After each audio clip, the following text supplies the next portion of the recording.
Welcome back to my channel, Cerita Roman. Selamat membaca. Jangan lupa like, komen, share, dan subscribe. Novel Menantu Dewa Obat. Bab 77. Kenji dan yang lainnya diam-diam pergi, kemudian Reva menjemput Nara dan membawanya pergi. Tentu saja sebelum Reva pergi dia meminta Kenji untuk membantu Paman Boris membayar tagihan medis istrinya. Dulu ketika Reva masih tinggal di sini Paman Boris memperlakukannya dengan baik. Sekarang istrinya sedang dirawat di rumah sakit, sudah sepatutnya Reva membantu mereka. Di tengah perjalanan Nara bertanya kepada Reva bagaimana menyelesaikan masalah tadi. Reva tidak mengatakan apa-apa tentang Kenji tetapi malah mengatakan bahwa dia telah menelepon polisi terlebih dahulu dan orang-orang itu ketakutan saat melihat polisi. Saat itu Nara baru bisa menghela nafas lega dan berkata dengan marah, "Reva, lain kali jika bertemu dengan masalah seperti ini jangan bertindak seperti tadi lagi tetapi langsung panggil polisi saja." Petik 2. Sampai di rumah mereka melihat Axel dan Alina duduk di ruang tamu dengan wajah pucat. "Pa, Ma." Tepat ketika Nara hendak berbicara Axel menggebrak meja dan meraung, "Kau, masuk ke kamar." Petik 2. "Pa, kau tidak mendengar kata-kataku ya?" Axel berkata dengan suara serak, "Aku suruh kau masuk." "Nara, cepatlah kau masuk ke dalam kamar. Apa kau ingin membuat papamu semakin marah?" Alina berkata dengan cemas, "Papamu ada penyakit jantung dan darah tinggi." Melihat Axel yang sesak napas akhirnya Nara tidak berani membantah dan masuk ke dalam kamar. Alma menatap Keva, "Reva, aku ingin bertanya, apakah keluarga Sukami tidak memperlakukanmu dengan baik? Mengapa kau harus menyakiti kami seperti ini?" Petik 2. "Reva, Ma, kapan aku menyakitimu? Kau masih saja berlagak bodoh." Alina meraung, "Apa maksudmu tadi ketika berada di restoran? Bos Kosasi telah banyak membantu kami. Tidak apa-apa jika kau tidak ingin berterima kasih padanya tetapi mengapa kau malah memukulinya? Reva, apakah kau tidak ingin keluarga Sukami menjadi lebih baik? Kau melihat keluarga Sukami memiliki kesempatan lalu kau merasa tidak senang jadi ingin menghancurkannya kah? Asalkan petinggi seperti Bos Kosasi itu mau membantu kita maka keluar Su akan bangkit kembali." Petik 2. Kau sengaja membuat masalah dengannya karena kau ingin keluarga Sukami tidak dapat bangkit kembalikan. Reva mengerutkan keningnya, "Ma, kau sudah salah paham. Bos Kosasi adalah seorang penipu. Kau yang penipu. Kalian sekeluarga adalah penipu." Alina berteriak, "Reva, aku belum pernah melihat orang yang begitu hina dalam seumur hidupku." Petik 2. Tidak apa-apa jika kau tidak menyukai orang lain tetapi kau juga menghina, mengatai dan menjebaknya.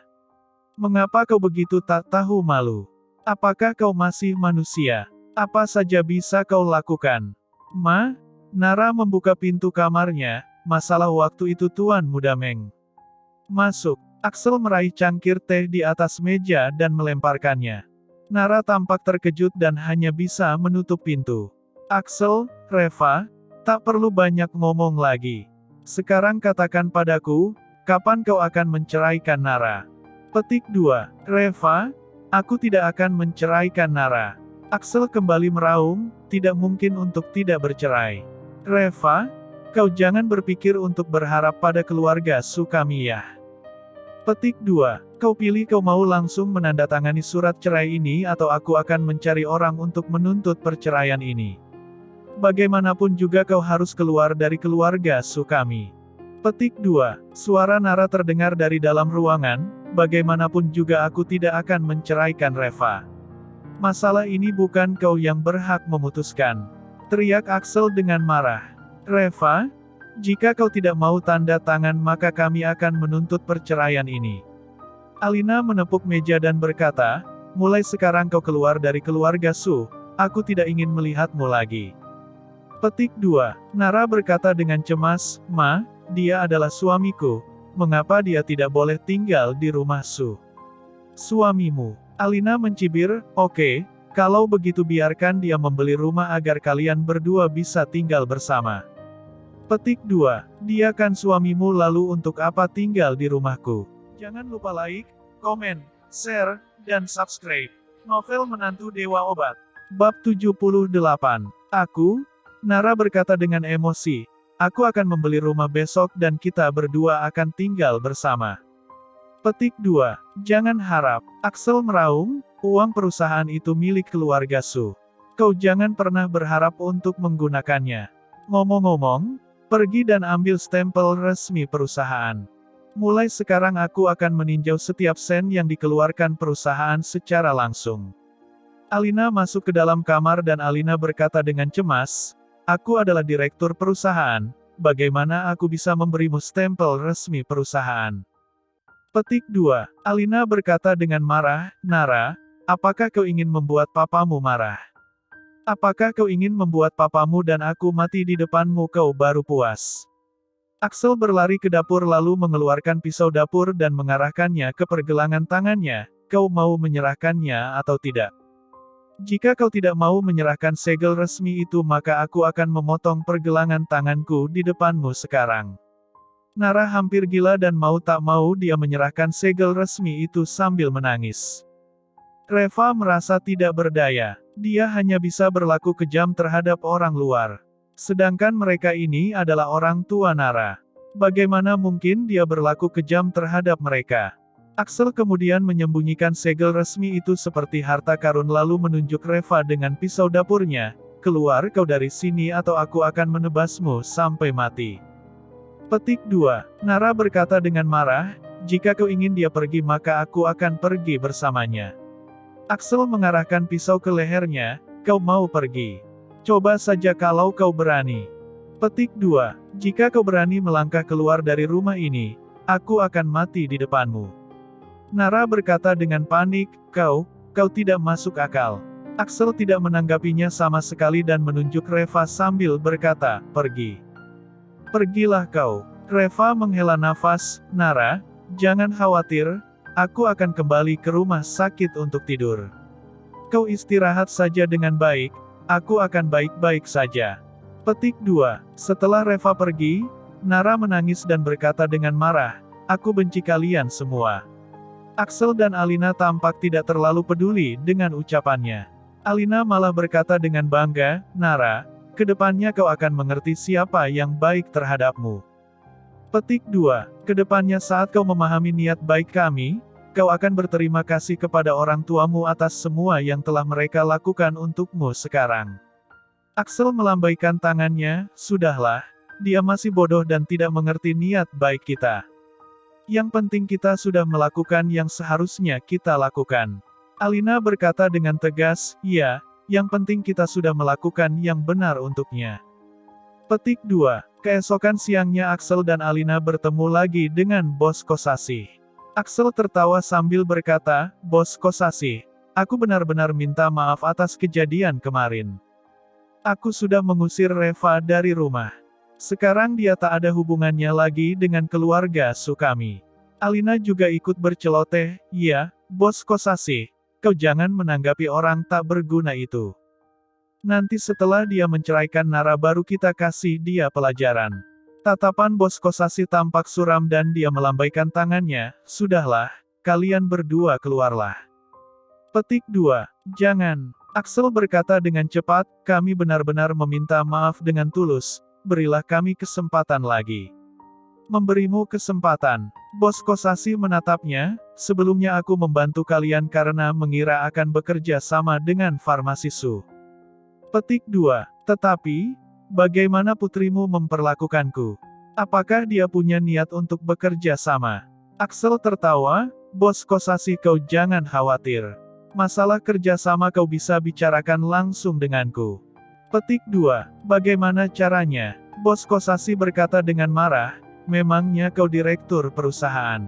Axel berkata dengan cepat, meskipun aku bukan direktur perusahaan tetapi aku yang menangani semua urusan perusahaan. Petik 2. Bahkan stempel resmi perusahaan juga sudah berada di tanganku. Jadi semua urusan perusahaan itu aku yang menanganinya. Mata Bos Kosasih tiba-tiba terlihat berkilau dengan senang. Ada seringai samar di sudut bibirnya. Begitukah? Kalau begitu kita bisa membicarakannya. Jangan lupa like, komen, share, dan subscribe. Novel Menantu Dewa Obat. Bab 79. Pagi-pagi sekali Reva sudah berjalan keluar dari Taman Dragon Lake. Dia mengendarai sepeda listrik ke rumah sakit. Begitu dia tiba di pintu rumah sakit, Reva melihat Johnson yang tampak cemas dari kejauhan. "Tuan Lee, akhirnya Anda telah datang." Johnson bergegas mendekat dan berkata dengan suara gemetar, "Aku sudah lama menunggu Anda." Ekspresi Reva tampak acuh tak acuh. Johnson ini pernah mempersulit Nara sebelumnya, jadi Reva tidak mau beramah tamah dengannya. Johnson tampak bingung. "Tuan Lee, aku mengaku salah untuk masalah waktu itu. Tolong bantu aku. Tuan Muda Meng memecatku, tidak hanya itu saja tetapi dia juga mengeluarkan pengumuman bahwa bank lain tidak ada satu pun yang boleh mempekerjakanku. Tuan Lee, aku telah bekerja di bank sepanjang hidupku. Pada usiaku yang sekarang aku tak mungkin untuk beralih ke usaha lain. Jika aku kehilangan pekerjaan maka aku akan hancur." Akhirnya Reva mengerti masalah yang terjadi padanya dan dia tak bisa menahan tawa. Jack Meng cukup tegas. Sekarang mengatakan ini semua sudah terlambat. Petik 2. Reva mengucapkan beberapa kata-kata itu langsung berjalan ke rumah sakit. "Tuan Lee." Johnson mengejarnya dengan terburu-buru lalu menyerahkan sebuah kartu. "Ada $1 juta di kartu ini. Tolong kau bantu aku untuk mengatakan yang baik-baik tentang aku di depan Tuan Muda Meng." Reva meliriknya dengan setengah tersenyum. "Kau pikir aku kekurangan uang?" Johnson menatapnya dengan canggung. "Tuan Lee, tolong bantu aku. Aku membantumu, lalu siapa yang akan membantu istriku?" Reva berkata dengan dingin. "Jika aku tidak mengenal Tuan Muda Meng, lalu apa yang akan terjadi pada istriku kali ini? Ketika kau mempermalukan istriku, pernahkah kau memikirkan betapa tidak berdayanya dia?" Petik 2. Wajah Johnson tampak pucat dan dia menggertakkan giginya. "Reva, aku datang ke sini untuk memohon padamu karena tak ingin saling menyakiti. Kau jangan bersikap keterlaluan." Petik 2. "Biarkan aku memberitahumu ya. Karena aku bekerja di bank maka aku masih menghormati Tuan Muda Meng. Tetapi jika aku sudah tak bekerja di bank lagi maka aku tak perlu lagi mengingat tentang Tuan Muda Meng." Petik 2. Aku mungkin tidak bisa melawan Jack Meng, tetapi jika aku mau membunuhmu itu semudah aku membalikkan telapak tanganku saja. Apakah kau ingin kita berdua sama-sama rugi?" Petik 2. Reva tersenyum. "Johnson, apakah kau sedang mengancamku?" "Johnson, benar sekali. Aku memang sedang mengancammu." Reva mencibir. "Mari ku beri masukan kepadamu. Jika kau kehilangan pekerjaan setidaknya kau masih memiliki nyawamu. Tetapi jika kau berbuat onar kau akan kehilangan nyawamu dengan mudah. Kau kira kau sedang menakuti siapa?" Tanda seru petik 2. Ujar Johnson dengan marah. "Reva, aku beritahu ya. Jika hari ini aku tak bisa kembali ke bank maka aku akan membuatmu tak pernah lagi melihat matahari besok."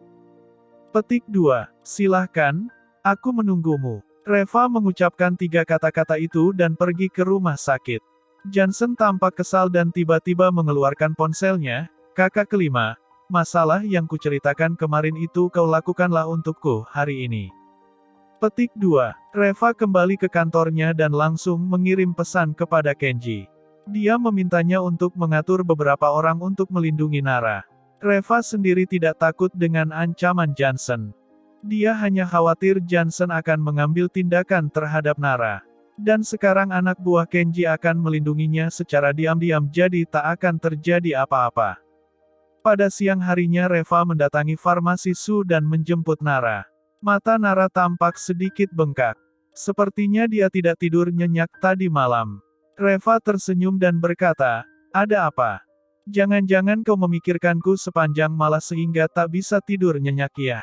Pipi Nara merona dengan malu dan dia meninju Reva dengan ringan. "Siapa yang memikirkanmu? Aku menonton TV hingga larut malam." Hahaha. Setelah beberapa saat, Nara mencondongkan tubuhnya ke Reva dan berkata, "Reva, bagaimana jika aku membeli rumah saja dan kita tinggal bersama saja?" Petik 2. "Tidak perlu," kata Reva dengan lembut. "Masalah rumah, aku sudah menyiapkannya." Bersambung di channel cerita roman selanjutnya. Jangan lupa like, komen, share, dan subscribe. Novel Menantu Dewa Obat.